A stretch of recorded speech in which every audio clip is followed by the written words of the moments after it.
नमस्कार। कक्षा के बाहर की शिक्षण विधियाँ। कक्षा के बाहर की शिक्षण विधियों से अभिप्राय ऐसी शिक्षण विधियों से है जिनका सीधा संबंध कक्षा से नहीं होता।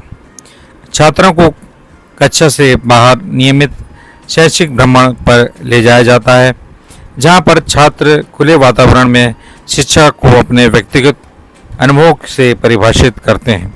इस तरह के कार्यक्रम हमारे देश में कई विद्यालयों में अनेक वर्षों से किए जा रहे हैं और परिणाम भी चौंकाने वाले हैं। शैक्षिक भ्रमण के माध्यम से छात्रों में एक अनुभूति जागृत होती है, जिससे वे भारत की विभिन्नताओं जैसे इतिहास, विज्ञान, शिष्टाचार और प्रकृति को व्यक्तिगत रूप से जान सकते हैं। इसके अतिरिक्त छात्रों में समूह में रहने की प्रवृत्ति, नायक बनने की क्षमता तथा आत्मविश्वास एवं कई और भावनाएं जैसे भाईचारा की भावना प्रबल होती है। बेकन के अनुसार युवाओं के लिए भ्रमण शिक्षा का अंग है, जबकि बड़े लोगों को इससे अनुभव मिलता है तथा कक्षा से बाहर भ्रमण से जो हम सीखते हैं उसे पुस्तकों से सीखना कठिन होता है।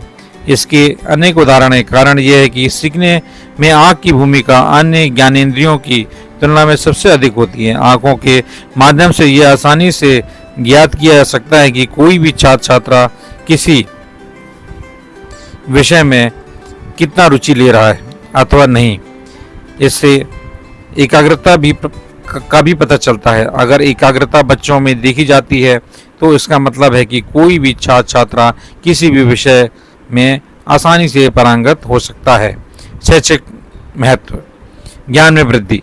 भ्रमण हमारे किताबी ज्ञान में वृद्धि करता है। भ्रमण के सारे इतिहास हमें वास्तविक दिखता है तथा समूचा भूगोल साकार हो उठता है। इससे अर्थशास्त्र के सिद्धांतों की परीक्षा हो जाती है और नई चुनौतियां उभर कर आती हैं। समाजशास्त्र की नींव मजबूत हो जाती है। ऐतिहासिक महत्व के स्थानों के भ्रमण से पुस्तकों में पड़ी धुंधली छवि प्रकाशित होकर साकार हो जाती है। संसार के व्यवहारिक ज्ञान की पुष्टि। भ्रमण संसार के व्यवहारिक ज्ञान को प्राप्त करने का सुनहरा अवसर प्रदान करता है। प्रसिद्ध कवि पोप ने ठीक ही कहा था कि मानवता का सही अध्ययन मनुष्यों के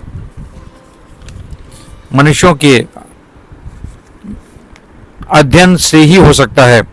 भ्रमण के दौरान तरह तरह के व्यक्तियों से हमारा संपर्क होता है।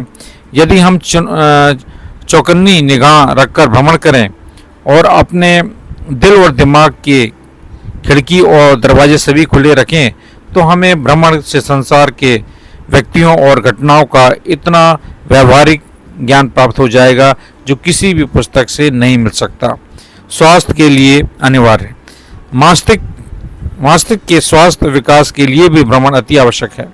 रविन्द्रनाथ टैगोर का कहना है कि मन का स्वास्थ्य चुनी हुई पुस्तकों की जेल की दीवारों से घिरे निश्चल स्कूल की गतिहीन कक्षाओं में पढ़ाई से नहीं सुधर सकता। दृष्टिकोण विस्तृत होता है। भ्रमण से हमारा दृष्टिकोण विस्तृत होता है। इससे हमारे विचारों और दृष्टिकोण में उदारता आती है। इसके द्वारा हमारे मन में मानवता के प्रति सहानुभूति जागृत होती है। विविध प्रकार का अनुभव पाकर हम घटनाओं और वस्तुओं को एक नई दिशा से देखना सीख जाते हैं। इससे मूल्यों के प्रति हमारा सही दृष्टिकोण विकसित होता है। व्यापार और वाणिज्य की उन्नति। भ्रमण द्वारा हमें व्यापार और वाणिज्य की भी व्यावहारिक जानकारी मिलती है। विश्व के व्यापारिक केंद्रों के भ्रमण से हमें इतना ज्ञान प्राप्त होता है जो वाणिज्यिक पुस्तकालय की सभी पुस्तकों तक से प्राप्त नहीं हो सकता। निजी संपर्क से नए व्यापारों का सूत्रपात होता है। इस तरह भ्रमण द्वारा व्यापार को बढ़ावा मिलता है। प्रकृति की गोद में। भ्रमण से हम प्रकृति की गोद में पहुंचते हैं। विभिन्न भाषाओं की पुस्तकों में अनेक विद्वानों की प्रकृति वर्णन को पढ़कर हम बड़े प्रभावित होते हैं, लेकिन भ्रमण द्वारा वही सब हमारे सामने साकार होकर मंत्र मुग्ध कर देता है। विशाल पर्वतों के सामने खड़े होने पर अथवा समुद्र तट को उछलती लहरें देख कर हमें अपनी लघुता का ज्ञान होता है।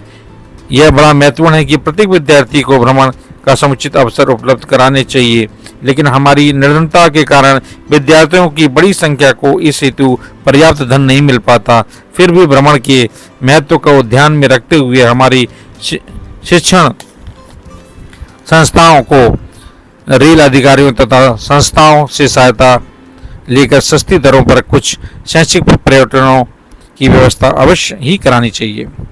कक्षा के बाहर शिक्षण विधि के उपयोग। शैक्षिक पर्यटनों का नियोजन तथा क्रियान्वयन इस प्रकार करना चाहिए जिससे पर्यटनों के उद्देश्यों की प्राप्ति की जा सके और छात्र संभव ज्ञान प्राप्त कर सके। पर्यटनों की व्यवस्था विशिष्ट अधिगम परिस्थितियों के लिए की जानी चाहिए। शैक्षिक पर्यटनों को प्रभावशाली ढंग से प्रयोग करने के लिए निम्नलिखित 5 सोपानों का अनुकरण करना चाहिए। पहला, छात्रों को तैयार करना। अनुदेशक का यह कर्तव्य होता है कि वह छात्रों में पर्यटन के प्रति उत्सुकता जागृत करे कि दृश्य सामग्री श्रवण सामग्री से अधिगमन के लिए सुविधा प्रदान करती है। अनुदेशक को अवलोकन के विशिष्ट बिंदुओं के संबंध में पहले ही बता देना चाहिए। जिन स्थलों तथा संस्थाओं का अवलोकन करना है उनके चित्र, फिल्म, चार्ट, मानचित्र आदि का शिक्षण के समय प्रदर्शित करना चाहिए। शैक्षिक पर्यटन की व्यवस्था करना। छात्रों को निर्देशन पत्रों के उपयोग तथा प्रयोग विधि के संबंध में पूरी जानकारी देनी चाहिए। पर्यटन की व्यवस्था के संबंध में अवलोकन स्थानों के महत्वपूर्ण बिंदुओं का विवरण, चित्र आदि निर्देशन पत्र पर अंकित करनी चाहिए। पर्यटन संबंधी अवलोकन संपूर्ण विवरण छात्र को तैयार करना चाहिए। शैक्षिक पर्यटन का अनुगमन करना। शैक्षिक पर्यटन के बाद जितना शीघ्र संभव हो सके छात्रों से उनकी उपयोगिता तथा शैक्षिक बिंदुओं के संबंध में वाद विवाद तथा वार्तालाप का आयोजन करना चाहिए। प्रत्येक छात्र को निर्देशन पत्र के आधार पर एक पर्यटन आयोजन करना चाहिए। छात्रों का परीक्षण।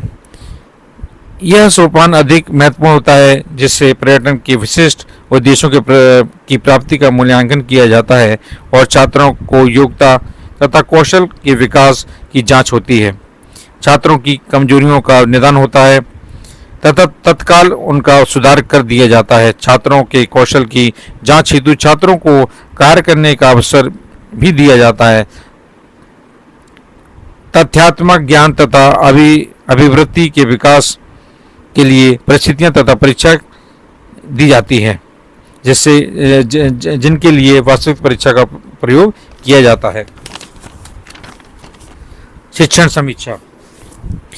परीक्षण द्वारा छात्रों की त्रुटियों का सुधार समय समय पर किया जाता है। शिक्षक एक रचनात्मक प्रविधि का प्रयोग करता है, छात्रों से सहानुभूतिपूर्वक व्यवहार करता है। शिक्षक पर्यटन की समीक्षा भी देता है जिससे छात्रों की समस्या का बोध होता है। सबसे महत्वपूर्ण बात यह है कि छात्र अपने कार्य को संतोषपूर्ण ढंग से कर सकें। यह अनुदेशक उन्हें सिखाता है। अनुदेशक उन्हें समय समय पर और भी कई महत्वपूर्ण चीज़ की जानकारी देता है। धन्यवाद। जय हिंद, जय भारत।